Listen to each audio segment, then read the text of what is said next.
Hello guys, welcome to our channel. Today I am going to show you how to delete Facebook account on iPhone. Okay, so let's get started. Then first of all, click on Facebook app. Okay, tap on menu option and click on settings.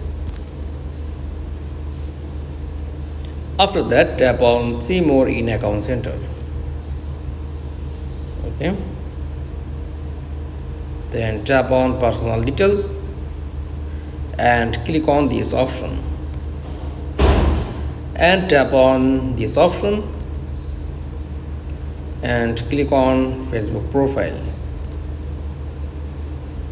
Okay, click on delete account and tap on continue and delete Facebook account on iPhone. That's all. Thanks for watching. Please like, comments and subscribe. Thank you.